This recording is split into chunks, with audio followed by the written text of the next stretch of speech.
Bismillahirrahmanirrahim. Assalamualaikum warahmatullahi wabarakatuh. Perkenalkan, saya Hilma Mumtazah, NIM 204234143. Di sini saya akan menjelaskan mengenai jawaban dari pertanyaan ujian tengah semester Manajemen Lembaga Keuangan Mikro kelas B. Langsung saja, pada pertanyaan yang nanti akan disampaikan itu mengacu pada studi kasus di sini ya.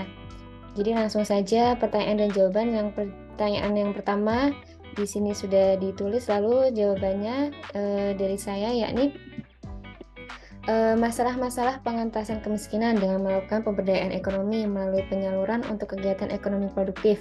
Lembaga keuangan mikro dapat pula membuat pola kelompok atau untuk penyaluran dana tanpa anggaran, di mana dalam satu kelompok terdiri dari beberapa individu yang saling bertanggung jawab terhadap pelunasan pinjaman seluruh anggota kelompok. Hal ini menyebabkan apabila salah satu anggota tidak dapat memenuhi kewajibannya, maka akan menghambat penyaluran pinjaman anggota lainnya dalam kelompok tersebut.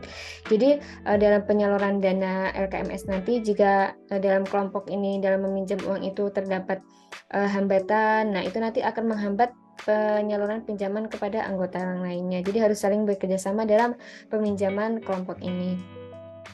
Selanjutnya, dalam lembaga keuangan mikro syariah, terutama BMT, tilik permasalahan yang berat sedang dihadapi yang terletak pada regulasi kelembagaan POJK nomor 113 tahun 2016 menjadikan sebuah dasar untuk berdirinya BMT. Namun masih ada tekanan dengan UU LKM dan perkorporasian. Jadi masih terdapat permasalahan dalam regulasi pada BMT ini ya. Nah, gimana sih solusi dan rasionalisasinya pada dua kasus tersebut? Ya, ini melaksanakan sosialisasi secara terus-menerus agar meningkatkan pemahaman serta kesadaran masyarakat pada pentingnya lembaga keuangan mikro syariah atau LKMS.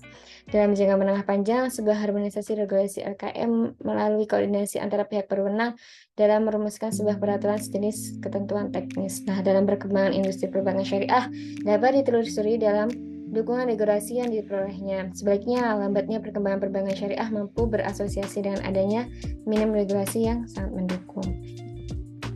Selanjutnya masuk ke pertanyaan kedua, sudah ditulis di sini. Nah, semakin miskin semakin diprioritaskan. Nah, di sini saya ada dua pendapat ya. Nih, yang pertama setuju dan kurang setuju. Nah, kenapa sih saya setuju pada semakin miskin semakin diprioritaskan? Nah, semisal kayak gini, karena dengan hal ini masyarakat yang miskin memiliki peluang untuk mengembangkan perekonomiannya. Misalkan Bapak A diberikan pinjaman uang sejumlah 1 juta per bulan oleh pihak LKMS dan Bapak A menggunakan uang tersebut untuk berbisnis atau berjualan baju misalnya. Dan dalam pengoperasian serta tata kelola keuangan yang bagus oleh Bapak A, maka bisnis tersebut dapat berkembang dan maju. Lalu Bapak A dapat balik modal serta mendapat keuntungan yang lebih. Bapak A dapat mengembalikan uang tersebut kepada LKMS. Jadi jika orangnya itu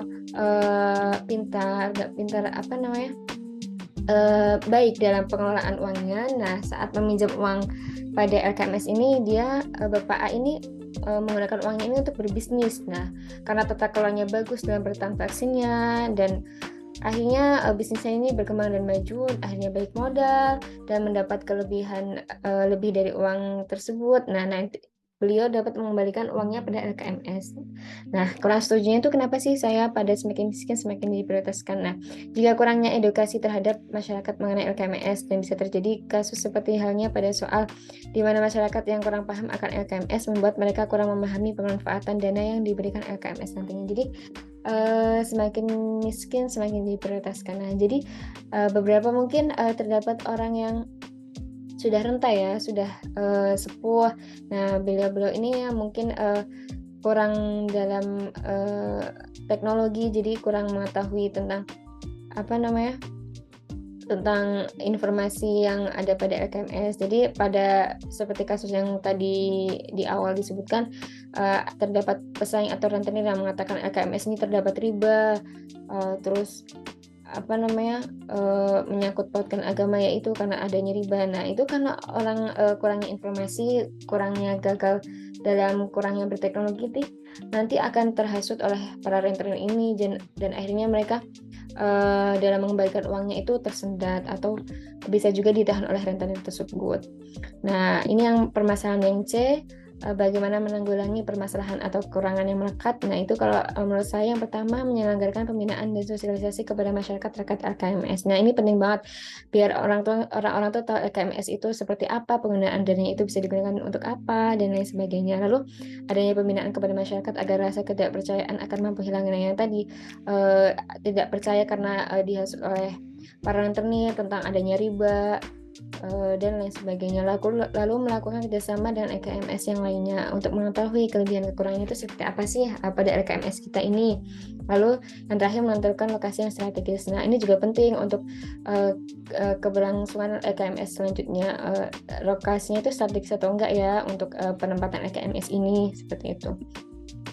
Lalu masuk ke pertanyaan yang kedua, di sini sudah tertulis bagaimana respons saudara terhadap kejadian tersebut, apa kekurangan dalam aktivitas LKMS dan seterusnya. Nah, dalam hal ini saya sangat menyayangkan ya hal tersebut bisa terjadi karena adanya pesaing tersebut bisa menimbulkan kerugian berkepanjangan jika tidak diusut dengan tuntas siapa pelakunya setelah dicari solusi mengenai hal tersebut. Jadi harus dicari siapa sih rentenir yang ngasih tahu tentang adanya riba dalam LKMS dan lain sebagainya, itu harus diusut tuntas karena jika tidak akan berdampak kerugian berkepanjangan nantinya. Lalu kekurangan dalam aktivitas LKMS sehingga kejadian seperti bisa terjadi itu karena mungkin kalau menurut saya itu kurangnya diberlakukan optimalisasi keamanan oleh pihak LKMS ya. Seharusnya tuh pihak LKMS tuh mengurusi dari awal jika adanya hal-hal tersebut. Nah, itu dengan menggunakan manajemen risiko. Nah, itu tuh jadi kita bisa mengetahui risiko kedepannya itu bisa terjadi apa ya. Nah, bisa juga untuk karena terjadinya hal tersebut